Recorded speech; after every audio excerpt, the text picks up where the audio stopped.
Hello friends, स्वागत है आप सभी का ऑनलाइन प्रिपेयर चैनल में। आज के वीडियो में हम बात करेंगे एमपीईएसबी मध्य प्रदेश कर्मचारी चयन मंडल की profile update e KYC live photo capture कैसे करें। फ्रेंड्स, ये एमपीईएसबी का ऑफिशियल पोर्टल है। इस पोर्टल की लिंक वीडियो के डिस्क्रिप्शन बॉक्स में दे दी जाएगी। आप उस लिंक पर क्लिक करके डायरेक्टली इसी वेबसाइट पर पहुंच जाएंगे। एमपीईएसबी का फॉर्म फिल करने के लिए आपके पास प्रोफाइल रजिस्ट्रेशन नंबर होना आवश्यक है। यदि आपके पास प्रोफाइल रजिस्ट्रेशन नंबर नहीं है, सबसे पहले आप अपनी प्रोफाइल को रजिस्टर करें। और जो पहले से ही प्रोफाइल रजिस्ट्रेशन कर चुके हैं, फॉर्म फिल करने से पहले हमें प्रोफाइल को अपडेट करना होता है। और यदि आपकी प्रोफाइल में ई केवाईसी नहीं है तो ई केवाईसी करना है और लाइव फोटो भी कैप्चर करना है। आप अपनी प्रोफाइल को जब चाहे जितनी बार चाहे अपडेट कर सकते हैं। इसके लिए कोई भी चार्ज नहीं है। प्रोफाइल अपडेट करने के लिए ऑनलाइन फॉर्म पे क्लिक करें। इस तरीके से आपका एमपी ऑनलाइन का पेज ओपन हो चुका है। इस वेबसाइट की लिंक भी वीडियो के डिस्क्रिप्शन बॉक्स में दे दी जाएगी। या फिर आप अपने मोबाइल या कंप्यूटर के किसी भी ब्राउजर को ओपन करें और एमपीईएसबी इंटर करें। एमपीईएसबी इंटर करने के बाद सर्च करें। इस तरीके से आपकी फर्स्ट लिंक शो हो रही है, यह आपकी ऑफिशियल लिंक है। और सेकेंड लिंक एमपी ऑनलाइन की शो हो रही है, जिस पे आप क्लिक करें। इस तरीके से आपके एमपी ऑनलाइन का पोर्टल ओपन हो चुका है। पेज को स्क्रॉल करें। उम्मीदवार प्रोफाइलिंग पे क्लिक करें। प्रोफाइल पंजीकरण फॉर्म पे क्लिक करके आप अपने प्रोफाइल का रजिस्ट्रेशन कर सकते हैं। रजिस्ट्रेशन कैसे करना है, हम पहले ही वीडियो अपलोड कर चुके हैं। इस वीडियो में हम प्रोफाइल अपडेट करेंगे। प्रोफाइल पंजीकरण फॉर्म संशोधन पे क्लिक करें। आप अपनी प्रोफाइल की डिटेल्स को अपडेट कर सकते हैं। प्रोफाइल में ई केवाईसी कर सकते हैं और लाइव फोटो कैप्चर कर सकते हैं और साथ ही डॉक्यूमेंट भी अपलोड कर सकते हैं। प्रोफाइल रजिस्ट्रेशन नंबर इंटर करें। पासवर्ड इंटर करें। कैप्चा आंसर फिल करें। प्रोसीड फॉर एडिट पे क्लिक करें। यदि आपको प्रोफाइल रजिस्ट्रेशन नंबर भूल चुका है तो आप आवेदक का प्रोफाइल पंजीकरण क्रमांक प्राप्त पे क्लिक करके प्रोफाइल रजिस्ट्रेशन नंबर प्राप्त कर सकते हैं। यदि आपका मोबाइल नंबर चेंज हो चुका है तो यहाँ से अपडेट कर सकते हैं और साथ ही पासवर्ड प्राप्त कर सकते हैं। मोबाइल नंबर चेंज ना होने की स्थिति में पासवर्ड फॉरगेट करने के लिए फॉरगोट प्रोफाइल पासवर्ड पे क्लिक करके पासवर्ड फॉरगेट कर सकते हैं। इन सभी के लिए हम पहले ही वीडियो अपलोड कर चुके हैं। सभी की लिंक वीडियो के डिस्क्रिप्शन बॉक्स में दी हुई है। इस तरीके से आपकी डिटेल्स ओपन हो चुकी है। सबसे पहले हमें ई केवाईसी करना है। ई केवाईसी करने के लिए ई केवाईसी ओटीपी द्वारा सत्यापन सेलेक्ट करें। आपके आधार नंबर से मोबाइल नंबर दर्ज होना चाहिए। यदि आपके आधार नंबर से मोबाइल नंबर लिंक नहीं है तो आप ई केवाईसी बायोमेट्रिक द्वारा सत्यापन सेलेक्ट करेंगे, किंतु आपके पास बायोमेट्रिक डिवाइस होना चाहिए। ई केवाईसी ओटीपी द्वारा सत्यापन सेलेक्ट करने के बाद आगे बढ़ाएं पे क्लिक करें। आपकी प्रोफाइल में दर्ज आधार के लास्ट 4 डिजिट शो हो रहे हैं। चेक बॉक्स टिक करें। कैप्चा आंसर फिल करें। जनरेट ई केवाईसी ओटीपी पे क्लिक करें। अब आपके आधार से दर्ज मोबाइल नंबर पे ओटीपी प्राप्त हो चुका है। उस ओटीपी को यहाँ पर एंटर करें। ओटीपी एंटर करने के बाद डिक्लेरेशन चेक बॉक्स टिक करें। गेट डिटेल्स पे क्लिक करें। इस तरीके से आपकी डिटेल्स ओपन हो चुकी है। यहाँ पर आपकी जो भी डिटेल्स पहले से फिल है, आप उसे अपडेट या एडिट कर सकते हैं। यहाँ पर आपको अपनी पर्सनल इन्फॉर्मेशन जैसे कि नाम, माता का नाम, पिता का नाम, date of birth, 10th class की मार्कशीट के अकॉर्डिंग फिल करना है। आप यहाँ पर अपना फर्स्ट नेम इंटर करें और यहाँ पर लास्ट नेम इंटर करें। यदि आपके नेम में मिडिल नेम है तो लास्ट नेम में मिडिल नेम इंटर करें। और यदि आपके नेम में मिडिल नेम और लास्ट नेम दोनों हैं तो आप लास्ट नेम में इंटर करें। फादर या हस्बैंड का फुल नेम इंटर करें और यहाँ पर मदर का फुल नेम इंटर करें। Correct date of birth select करें। क्या आप मध्य प्रदेश के मूल निवासी हैं, हाँ या नहीं सिलेक्ट करें। यदि आप मध्य प्रदेश के मूल निवासी नहीं हैं तो आप सिर्फ अनरिजर्व में ही फॉर्म फिल कर सकते हैं। आप अनरिजर्व सिलेक्ट करेंगे। जेंडर अपडेट करें। कैटेगरी अपडेट करें। जो डिटेल्स आपकी करेक्ट है उसे ऐसे ही छोड़ दें। आपको वही डिटेल्स यहाँ पर चेंज करना है जो अपडेट करना चाहते हैं। यदि आप SC, ST, EWS या OBC कैंडिडेट हैं तो आपके पास कैटेगरी सर्टिफिकेट होना चाहिए। हाईएस्ट क्वालिफिकेशन सेलेक्ट करें। जैसे कि यदि आप सिर्फ 8th क्लास पास हैं तो 8th क्लास सेलेक्ट करेंगे। 10th पास है, 12th पास है, ITI, diploma, engineering diploma, graduation, post graduation, PhD holder हैं तो आप उसे सिलेक्ट करें। आपको सबसे हाईएस्ट क्वालिफिकेशन सिलेक्ट करना है। निवास का क्षेत्र ग्रामीण है या शहरी है सेलेक्ट करें। दिव्यांगता का विवरण सेलेक्ट करें। यदि आपकी डिसेबिलिटी 40% या उससे अधिक है तो आप यहाँ पर हाँ सेलेक्ट करें। इसके बाद यहाँ पर डिसेबिलिटी टाइप सेलेक्ट करें। यदि आप दिव्यांग नहीं हैं या फिर आपकी डिसेबिलिटी 40% से कम है तो आप यहाँ पर नहीं सिलेक्ट करें। मैरिटल इंफॉर्मेशन फिल करें। क्या आप विवाहित हैं, हाँ या नहीं सिलेक्ट करें। यदि आप हाँ सिलेक्ट करते हैं तो यहाँ पर मैरिज डेट सिलेक्ट करें। जीवित बच्चों की संख्या इंटर करें। यदि आपके अभी बच्चे नहीं हैं तो आप यहाँ पर 0 इंटर करें। यदि आपके जीवित बच्चे हैं तो यहाँ पर अंतिम बच्चे की जन्म तिथि सिलेक्ट करें। क्या अंतिम बच्चे जुड़वा हैं, हाँ या नहीं सिलेक्ट करें। यदि आप अनमैरिड हैं तो आप नहीं सिलेक्ट करें। पत्र व्यवहार के लिए वर्तमान पता दर्ज करें। यदि आपकी एड्रेस डिटेल्स इनकरेक्ट है तो आप यहाँ पर करेक्ट डिटेल्स फिल करें। मकान नंबर अपडेट करें। यदि आपके एड्रेस डिटेल्स में मकान नंबर नहीं है आप यहाँ पर 00 इंटर कर सकते हैं। स्ट्रीट, लोकेलिटी या विलेज का नेम अपडेट करें। एरिया या कॉलोनी का नेम इंटर करें। सिटी या तहसील इंटर करें। स्टेट सेलेक्ट करें, जिला सेलेक्ट करें और पिन कोड नंबर इंटर करें। यदि आप अपना ईमेल एड्रेस चेंज करना चाहते हैं तो यहाँ से चेंज कर सकते हैं। आप अपना मोबाइल नंबर ई-केवाईसी के द्वारा ही अपडेट कर सकते हैं। आप अपने बॉडी का कोई भी एक परमानेंट मार्क इंटर करें, जैसे कि मोल का निशान, बर्न का निशान, कट का निशान आदि। आवश्यकता पड़ने पर जो आप एग्जाम सेंटर या डॉक्यूमेंट वेरिफिकेशन के समय दिखा सकें, वही इंटर करना है। कोई एक फोटो आईडी कार्ड सेलेक्ट करें, जो आप एग्जाम के समय प्रस्तुत कर सकें। यहाँ पर आप voter ID card, Aadhaar card, driving licence, PAN card, passport कोई भी एक सेलेक्ट करें। यदि आप आधार कार्ड के अलावा कोई अन्य डॉक्यूमेंट सेलेक्ट करते हैं तो यहाँ पर आपको डॉक्यूमेंट का नंबर इंटर करना है। आधार कार्ड सेलेक्ट करने पर यहाँ पर आधार नंबर ऑलरेडी दर्ज है। क्या आप अपनी प्रोफाइल पंजीयन के दस्तावेज, इमेज, हस्ताक्षर, हस्तलिखित घोषणा, जन्म प्रमाण पत्र, जाति प्रमाण पत्र, विकलांगता प्रमाण पत्र एवं चुने गए ऑप्शन के अनुसार शासकीय चिकित्सक द्वारा जारी किया गया प्रमाण पत्र अपडेट करना चाहते हैं, हाँ या नहीं सिलेक्ट करें। हाँ सिलेक्ट करें। आपके आधार के अकॉर्डिंग यहाँ पर एड्रेस डिटेल्स शो हो रही है और यहाँ पर फोटो। डिक्लेरेशन चेकबॉक्स टिक करें। अब आपको एक बार डिटेल्स को चेक कर लेना है। यदि आपकी सभी डिटेल्स करेक्ट फिल है तो आप पंजीकरण संशोधित करें पे क्लिक करें। अब यहाँ पर हमें डॉक्यूमेंट अपलोड करना है। यहाँ पर आपको अपनी लाइव फोटो कैप्चर करना अनिवार्य है। आपकी लाइव फोटो सामने से खींचा हुआ होना चाहिए। इसमें से आंख, कान, नाक, मुंह स्पष्ट रूप से दिखाई देना चाहिए। आपको गॉगल यूज नहीं करना है। यदि आप विजुअल इम्पायरमेंट की वजह से चश्मा पहनते हैं तो आपकी आंखें स्पष्ट रूप से दिखाई देना चाहिए। फोटो कैप्चर करते समय आपको अपना कैमरा अलाउ करना है। यहाँ पर आप वेब कैम और मोबाइल से क्यूआर कोड स्कैन करके फोटो कैप्चर कर सकते हैं।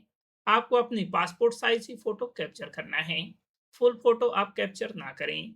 यदि आप वेब कैम के थ्रू फोटो कैप्चर करना चाहते हैं, अब आपको अपनी फोटो इस कंटेनर में एडजस्ट करना है। फोटो एडजस्ट करते समय आपका फेस स्ट्रेट होना चाहिए। फोटो में आंख, कान, नाक और मुंह स्पष्ट रूप से दिखाई देना चाहिए। करेक्ट फोटो एडजस्ट करने के बाद कैप्चर फोटो पे क्लिक करें। आपकी फोटो कैप्चर हो चुकी है। यदि आप रीटेक लेना चाहते हैं तो आप अगेन कैप्चर फोटो पे क्लिक करें। आपकी फोटो अपडेट हो जाएगी। इसी तरीके से आप रीटेक ले सकते हैं। यदि आप क्यूआर कोड स्कैन करके मोबाइल से कैप्चर करना चाहते हैं तो आप जनरेट क्यूआर पे क्लिक करें। इस तरीके से आपका क्यूआर कोड जनरेट हो चुका है। अब आप इसे गूगल लेंस या क्यूआर कोड स्कैनर के द्वारा इसे स्कैन करें। आप अपने कैमरे को अलाउ करें। Allow while visiting the site पे क्लिक करें। आपको अपनी करेक्ट फोटो इस कंटेनर में एडजस्ट करना है।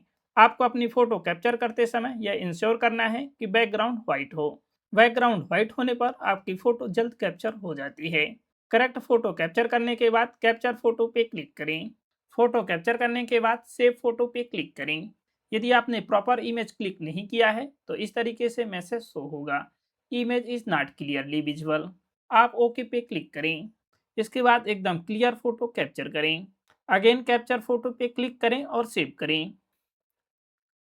आपकी जैसे ही गाइडलाइंस के अकॉर्डिंग फोटो कैप्चर होगी, सेव फोटो पे क्लिक करने के बाद photo has been saved show होगा। ओके पे क्लिक करें। इस तरीके से आपकी फोटो सेव हो चुकी है। यदि आप और क्लियर फोटो कैप्चर करना चाहते हैं तो अगेन कैप्चर फोटो पे क्लिक करके करेक्ट फोटो कैप्चर होने के बाद सेव फोटो पे क्लिक करें। फोटो सेव होने के बाद ओके पे क्लिक करें। फोटो सेव होने के बाद गेट फोटो पे क्लिक करें। इस तरीके से आपकी फोटो फैच हो चुकी है। यदि आप और अधिक क्लियर फोटो को कैप्चर करना चाहते हैं तो रीसेट पे क्लिक करके कैप्चर कर सकते हैं। आपको यहाँ पर क्लियर फोटो ही कैप्चर करना है। लाइव फोटो कैप्चर करते समय हमें बार बार सभी डॉक्यूमेंट अपलोड ना करना पड़े, मोबाइल से क्यूआर कोड स्कैन करके ही लाइव फोटो कैप्चर करें। लाइव फोटो कैप्चर करते समय पर्याप्त लाइट हो और आपकी परछाई ना आ रही हो। बैकग्राउंड व्हाइट हो या लाइट बैकग्राउंड हो, आपकी फोटो इजीली कैप्चर हो जाएगी। क्लियर फोटो कैप्चर करने के बाद चेक बॉक्स टिक करें। मुझे फोटो स्पष्ट रूप से दिखाई दे रही है। अब यहाँ पर हमें सिग्नेचर अपलोड करना है। सिग्नेचर का सैंपल देख सकते हैं। ब्राउज पे क्लिक करें, सिग्नेचर सेलेक्ट करें, ओपन पे क्लिक करें। आपको अपना सिग्नेचर व्हाइट पेपर पर ब्लैक या ब्लू इंक से करना है। इसके बाद स्कैन करें और अपलोड करें। आपके सिग्नेचर का जो फाइल फॉर्मेट है वो जेपीजी या जेपीईजी में होना चाहिए और इसका जो फाइल साइज है वो 220 केबी से कम होना चाहिए। इस तरीके से आपकी सिग्नेचर की फाइल ओपन हो चुकी है। यदि आपकी फाइल इनवैलिड शो हो रही है तो आप अपनी फाइल को रीनेम करें। आपको अपना फाइल नेम टेक्स्ट में रखना है, जैसे कि साइन डॉक्यूमेंट आदि। अब आप इस कंटेनर पे क्लिक करें और होल्ड रखें। होल्ड रखने के बाद सिग्नेचर पे ड्रॉप करें। यदि आप अपने सिग्नेचर पर कंटेनर को एडजस्ट करना चाहते हैं तो इन कॉर्नर की मदद से एडजस्ट कर सकते हैं। सिग्नेचर कंटेनर में एडजस्ट करने के बाद राइट आइकन पे क्लिक करें। यदि इनकरेक्ट फाइल ओपन हो चुकी है तो आप क्रॉस पे क्लिक करके दोबारा फाइल ओपन कर सकते हैं। करेक्ट एडजस्ट करने के बाद राइट आइकन पे क्लिक करें। इस तरीके से आपका सिग्नेचर अपलोड हो चुका है। यदि इनकरेक्ट अपलोड हो चुका है तो सेम तरीके से करेक्ट अपलोड करें। डिक्लेरेशन चेकबॉक्स टिक करें। मुझे हस्ताक्षर स्पष्ट और सही स्थान पर दिखाई दे रहा है। अब यहाँ पर आप हैंड रिटन डिक्लेरेशन अपलोड करें। यहाँ पर हिंदी माध्यम में हैंड रिटन डिक्लेरेशन दिया हुआ है और यहाँ पर इंग्लिश माध्यम में। आप जिस भी मीडियम में लिखना चाहते हैं लिख सकते हैं। आपको अपना handwritten declaration white paper पर ब्लैक या ब्लू इंक से लिखना है। इसके बाद स्कैन करना है और अपलोड करना है। आपका फाइल फॉर्मेट जेपीजी या जेपीईजी में होना चाहिए और इसका भी फाइल साइज 220 केबी से कम होना चाहिए और फाइल नेम टेक्स्ट फॉर्मेट में ही रखना है। हैंड रिटन डिक्लेरेशन अपलोड करने के लिए ब्राउज पे क्लिक करें, हैंड रिटन सेलेक्ट करें, ओपन पे क्लिक करें। इस तरीके से आपका हैंड रिटन डिक्लेरेशन ओपन हो चुका है। अब आप इस कंटेनर को होल्ड करें और अपने हैंड रिटन डिक्लेरेशन में ड्रैग एंड ड्रॉप करें। इसके बाद आप इन कॉर्नर की मदद से इस कंटेनर को एडजस्ट कर लें। कंटेनर में एडजस्ट करने के बाद राइट आइकन पे क्लिक करें। आपका हैंड रिटन डिक्लेरेशन भी अपलोड हो चुका है। चेक बॉक्स टिक करें। मुझे हैंड रिटन डिक्लेरेशन स्पष्ट रूप से दिखाई दे रहा है। लाइव फोटो क्लिक करने, सिग्नेचर और हैंड रिटन अपलोड करने के बाद upload photo signature and handwritten text पे क्लिक करें। इस तरीके से आपकी लाइव फोटो, सिग्नेचर और हैंड रिटन अपलोड हो चुका है। अब यहाँ पर हमें डॉक्यूमेंट अपलोड करना है। डेट ऑफ बर्थ प्रूफ के लिए 8th क्लास या 10th क्लास या 12th क्लास की मार्कशीट अपलोड करें और यदि आप रिजर्व कैटेगरी से हैं तो SC, ST, OBC या EWS का सर्टिफिकेट अपलोड करें और यदि आप दिव्यांग कैंडिडेट हैं तो आप यहाँ पर दिव्यांगता का सर्टिफिकेट अपलोड करें। डॉक्यूमेंट का जो फाइल डायमेंशन है विड्थ 700 पिक्सल से 800 पिक्सल और हाइट 400 पिक्सल से 950 पिक्सल रखना है और इसका जो फाइल फॉर्मेट है वो JPG में होना चाहिए। आपको यहाँ पर 8th, 10th और 12th की वही मार्कशीट अपलोड करना है जिसमें आपकी डेट ऑफ बर्थ मेंशन हो। मार्कशीट अपलोड करने के लिए चूज फाइल पे क्लिक करें, मार्कशीट सेलेक्ट करें, ओपन पे क्लिक करें। आपके डॉक्यूमेंट का फाइल साइज 150 केबी से कम होना चाहिए। मार्कशीट अटैच करने के बाद अपलोड बर्थ सर्टिफिकेट पे क्लिक करें। आपकी मार्कशीट अपलोड हो चुकी है। Click to download birth certificate पे क्लिक करके सर्टिफिकेट व्यू कर सकते हैं। यदि इनकरेक्ट डॉक्यूमेंट अपलोड हो चुका है तो आप सेम तरीके से दोबारा प्रोसेस करके डॉक्यूमेंट चेंज कर सकते हैं। कास्ट सर्टिफिकेट अपलोड करने के लिए चूज फाइल पे क्लिक करें, सर्टिफिकेट सेलेक्ट करें, ओपन पे क्लिक करें। अटैच करने के बाद अपलोड कास्ट सर्टिफिकेट पे क्लिक करें। आपका सर्टिफिकेट अपलोड हो चुका है। सेम तरीके से यदि डिसेबिलिटी सर्टिफिकेट रिक्वायर्ड है तो आप अपलोड करें। फोटो, सिग्नेचर, हैंड रिटन और डॉक्यूमेंट अपलोड करने के बाद सबमिट डिटेल्स पे क्लिक करें। इस तरीके से आपकी प्रोफाइल अपडेट हो चुकी है, ई-KYC पूर्ण हो चुकी है और साथ ही फोटो, सिग्नेचर और डॉक्यूमेंट भी अपलोड हो चुके हैं। यदि आप प्रोफाइल को प्रिंट करना चाहते हैं तो प्रिंट प्रोफाइल रिसिप्ट पे क्लिक करके प्रिंट कर सकते हैं।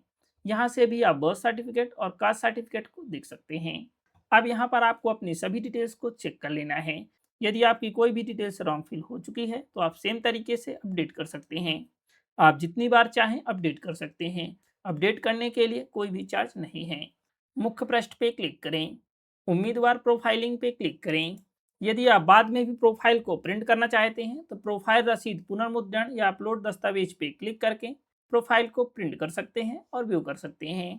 यदि आप मोबाइल नंबर अपडेट करना चाहते हैं तो प्रोफाइल पंजीयन में मोबाइल नंबर अपडेट एवं पासवर्ड प्राप्त ई-केवाईसी सत्यापन द्वारा लिंक पर क्लिक करके आप अपना मोबाइल नंबर अपडेट कर सकते हैं। फिर भी यदि आपको प्रोफाइल अपडेट करने में कोई भी समस्या आ रही है तो आप कस्टमर केयर से संपर्क कर सकते हैं। उपलब्ध सेवाएं पे क्लिक करें। अब यहाँ पर एमपीईएसबी के द्वारा जो भी वैकेंसी ऑनगोइंग है वो यहाँ पर शो होंगी।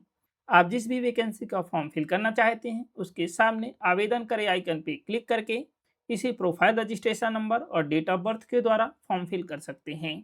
आई होप ये इन्फॉर्मेशन आपके लिए हेल्पफुल होगी। यदि ये इन्फॉर्मेशन आपके लिए हेल्पफुल है तो प्लीज़ वीडियो को लाइक और शेयर जरूर करें। यदि आप चैनल पे न्यू हैं तो प्लीज़ चैनल को सब्सक्राइब जरूर करें और साथ ही बेल आइकन को भी प्रेस करें ताकि हर वीडियो की नोटिफिकेशन आपको मिल सके। Thank you.